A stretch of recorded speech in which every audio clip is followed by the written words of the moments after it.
Okay, we seem to be out of moderator, but that won't be a problem, I guess. And you all know me from earlier. I'm a lawyer and I'm the founder of Wiklund Law, and Tobias, you can say. Yes, originally, once upon a time, I was also a lawyer, but by coincidence, I happened to end up working on the other end of this field. I am the CEO of Global Gaming.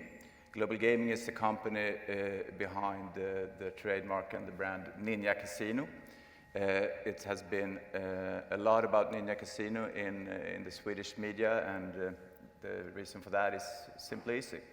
We were the first case after the new regulation came in place in Sweden this last New Year, that got our license revoked. So the Swedish Gaming Authority, SGA, they withdrawn our license and our opportunities to operate in Sweden on the 17th of June this summer. I was at the time 1 month into the job. For various reasons, we changed our CEO in May, and I was appointed acting CEO. And a month into this, this happened.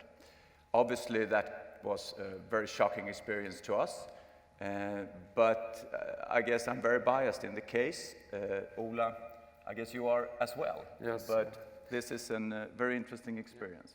I'm litigating the appeal, and it's not over until the fat lady sings. Oh, no. So we'll see about. But you probably all know a little bit about the Swedish market, and we were probably one of the pioneers who actually, both market-wise and product-wise, kicked off in like 18 years ago almost.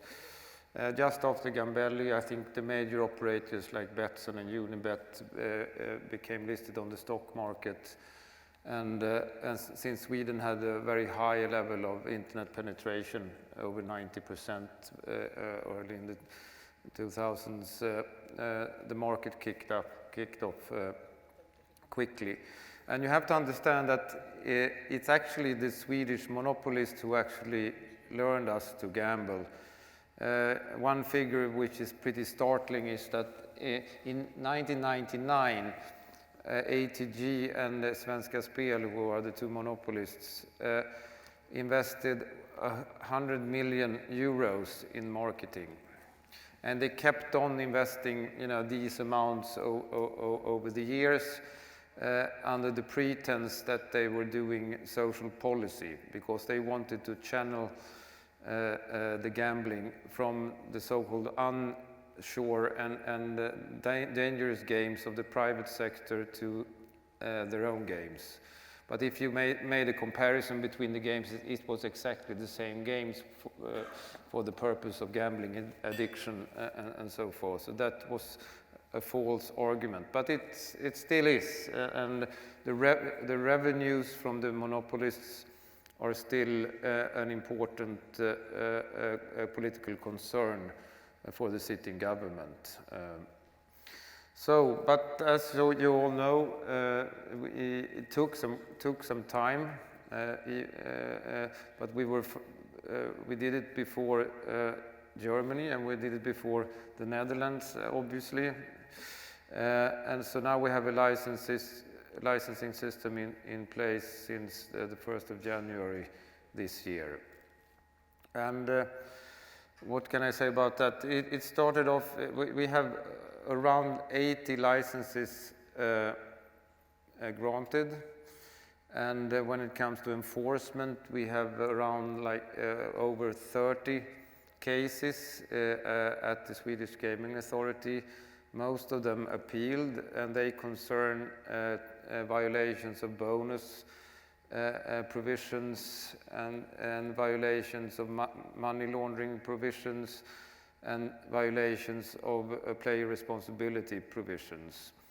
And 75% of all violations the Swedish Gaming Authority has regarded as serious. And I think the Swedish Gaming Authority is acting under political pressure. The politicians are extremely concerned about player responsibility, and they have, I think they have actually pushed the authority to act extremely diligently the first couple of months of the licensing system. Whether this is justified or not, you can have different opinions. I don't think it's justified in all cases, but that's how it is. And so that's the first. We haven't had a year yet, and everyone is, of course, interested in channelization. And Tobias, you might have a couple of words to say about that. Yeah, well, I mean, obviously, the reasons behind the Swedish legislation are the same reasons as you see everywhere. And I think that the reasons are, I mean, very correct.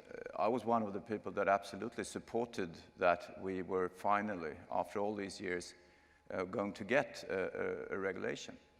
There are, of course, some problems with it. One of the main aims with the legislations in the eyes of the legislator has always been to, get the canalization, get the actual play to be conducted on the sites that are licensed by the Swedish regulator. The aim was plus 90%, and in the beginning the government said that yes, we're getting that, we're getting 90%. I think now, as time goes by, it's very clear to everyone that is at least a little bit interested in the issue that canalization is failing in Sweden. It's failing dramatically. I mean, we see a lot of non-licensed operators being very aggressive into the Swedish market. We're seeing numbers that are about, maybe if they say now that the canalization is 85% from the official channels, I think you are more right if you estimate that number to maybe 60, top 65, maybe below 60 when it comes to casino games. Because within the canalization numbers, you have a lot of the trotting. The trotting is de facto a monopolized market in Sweden. You have more than 90% of the trotting game going on just on one operator. There's other things in the Swedish experiment, because I see it a little bit as an experiment, but it's been the Swedish model of the lawmaking model, and you know more about that than I do, of course, Ola, has been very, I mean, it's sort of famous for its searching for consensus, having a dialogue before you actually launch a new legislation. In this particular case, we got a law pushed through Parliament in a very short period of time. There was no really secondary legislation to it. There was no really any, what should you actually do in order to be able to know that you are fulfilling the requirements of the law. We and other operators have actively been seeking a dialogue with the Swedish authority on that subject. We asked questions, how do you see this? Is this the correct estimate that we do? But unfortunately, the legislator was not at all really interested in talking to us. Maybe they talked to others, but to us, they didn't. I mean, I woke up in the morning on the 17th of June. I opened up my mailbox. I had an email from the Swedish authority. It was from 07:52. I read it 07:55. It said that at 8 o'clock, we will issue a press release saying that you are not operational in Sweden anymore. I find it quite difficult, actually, to cope with the way of how you are executing public power. We had 3 letters going back and forth with the authorities. We are not at all, as you understand, of the same opinion as they are, as we now also, of course, are taking it through the legal system. No other sector. I've been involved in financial sectors. I've been cheating a little bit in the insurance sector. I have a friend who runs a school. I mean, there's a lot of activities in society where you get a license and where you have to cope with a set of rules, of course, and you have to stick to them. in Sweden now the regulator chose to, and I don't think you can see that in other areas of our society actually, but after 3 letters not responding to any question, people in the middle level of the SGA decided to withdraw a license. It might be fair. Maybe the courts come up with the decision in the end that says that it was right to revoke our license. I'm not at all out for sympathy. I mean, you will never get sympathy as a gaming business director, of course, and we don't deserve sympathy at all. Obviously, we made mistakes. A lot of the other operators in Sweden have made a lot of mistakes as well. But what I'm a little bit surprised with is actually how this process was actually, how it took place. I think there was a couple of other mistakes that the Swedish legislator did in a way. I mean, the canalization is absolutely, of course, one thing. And the other thing is, as I also touched on this, that there has been no clarity really on details in the law, like this moderate marketing. What does it really mean? Now we have a court case from last week that gives us a little idea about it. But I also think that it's been what you talked about, Ola, in the beginning, really. There's been a culture in Sweden where there has been a very confrontative environment between the private sector and the public sector. The government and the Svenska Spel and the ATG has been always in clinch with the private sector. The policymakers, the minister himself, has always been very aggressive in his arguments towards the private sector, but not towards now the unlicensed part of it, but more towards the licensed part of it. There's a lot of companies out there with a license where this tone is still very aggressive.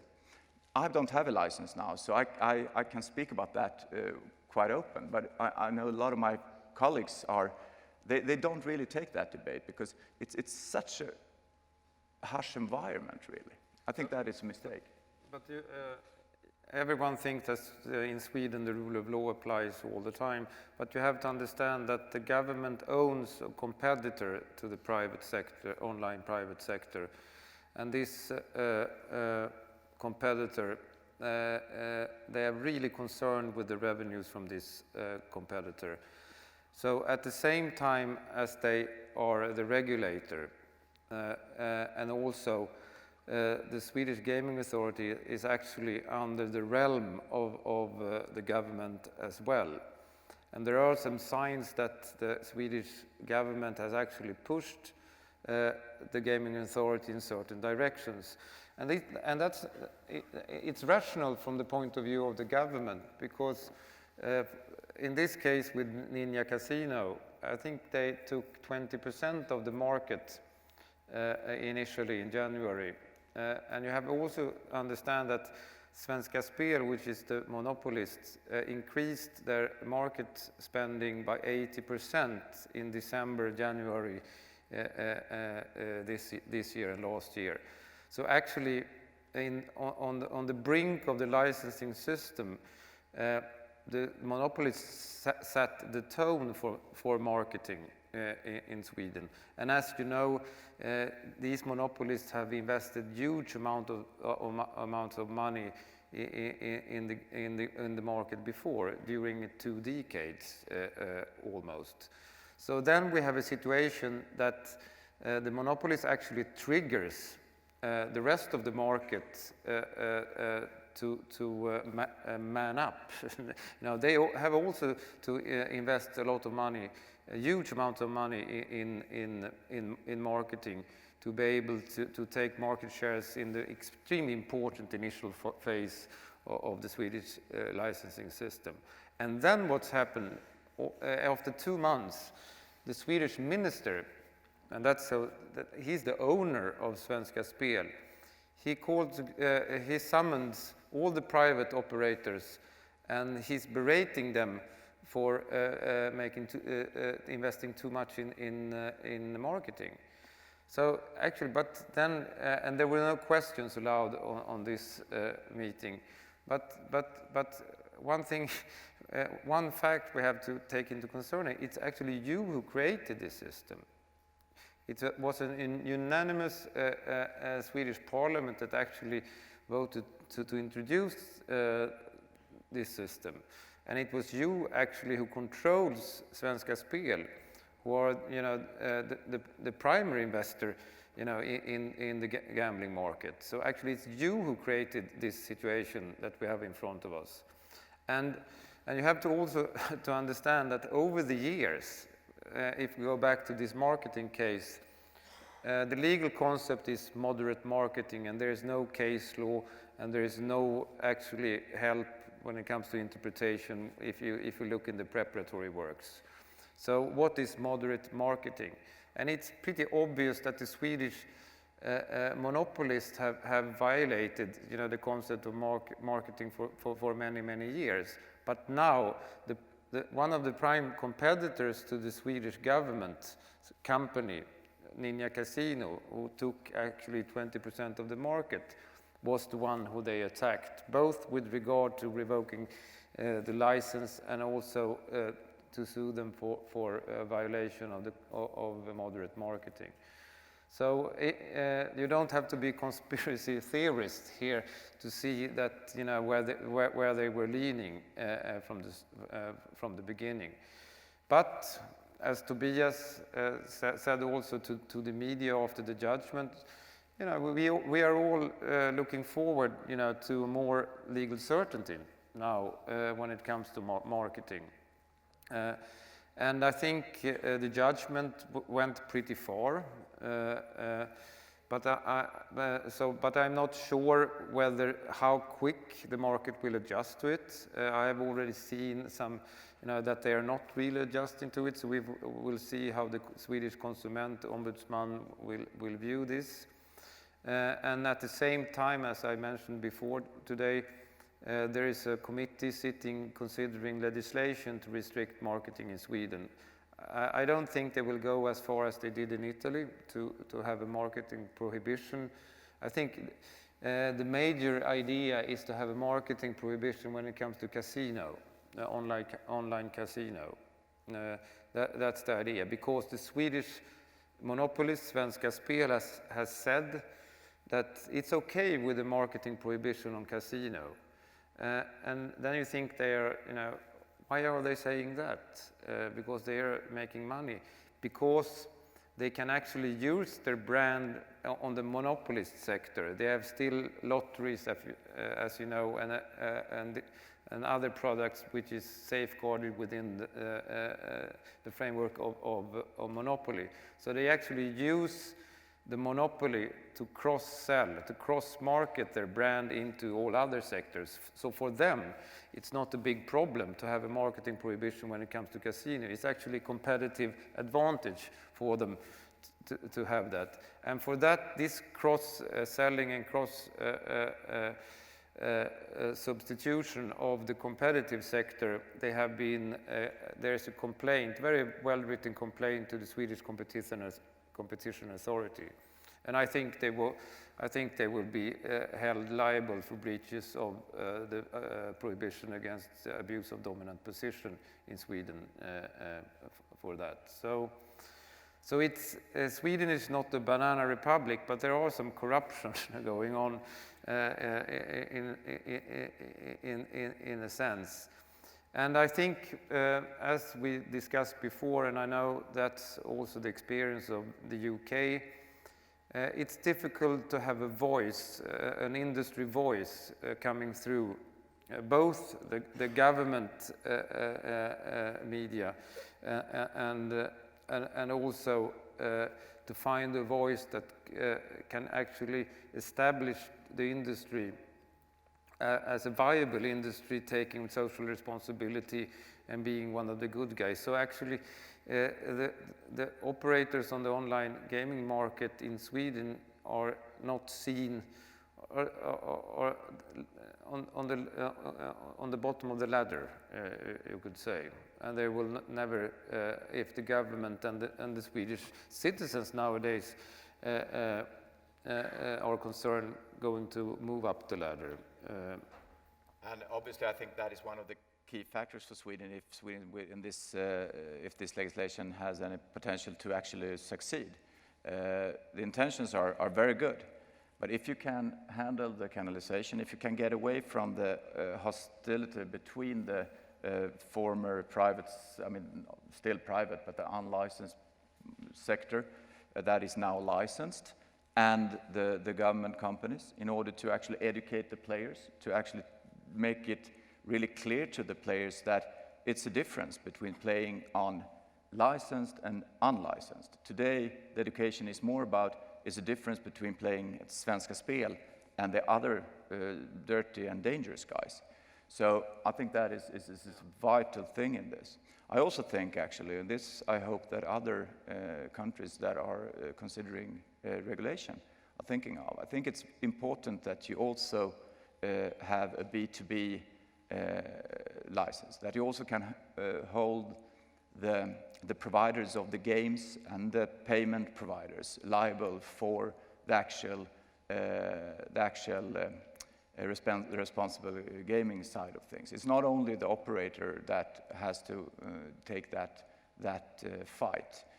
We, as a regulated and licensed operator, obviously I'm not anymore, but the regulated and licensed ones, they also need assistance in that, because if the payment providers and if the providers of games are selling around the corner with one hand and then selling to open and publicly with the other hand, it creates a very difficult situation for the canalization. Yeah. And also, what you have to keep in mind is that actually the responsible minister now is making a run from for the premiership, to become the prime minister in Sweden, and he's using primarily this portfolio, and he's using gaming, his rage against gaming marketing as the key vehicle, to move up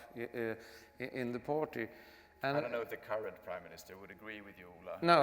No, the current Prime Minister won't, but this minister, he's actually taking a run. And I think it's paradoxical that he uses gaming ads, his aversion against gaming ads as a political tool. I didn't see that coming a couple of years ago. So. Okay, so we have 2 minutes left. Are there any questions? I think the fine balance to strike for any jurisdiction, I think the UK has the same problem, is that when you understand that you have a big unlicensed sector in your country taking bets from your customers, you maybe have to lose a little bit on the regulatory burdens of the operators in the market. So I think, and I don't think the politicians are sensitive to where, to strike this balance correctly, because they are interested in other things that would advance their political careers and for them to look good in the view of the electorate, rather than taking these concerns. So, and I think Sweden and the UK are moving more or less in the same direction when it comes to regulation and repression, if you would use that word.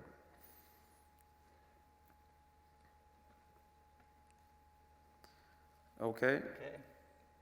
Thank you very much. Thanks a lot. Yeah, Really bye-bye. the graveyard shift.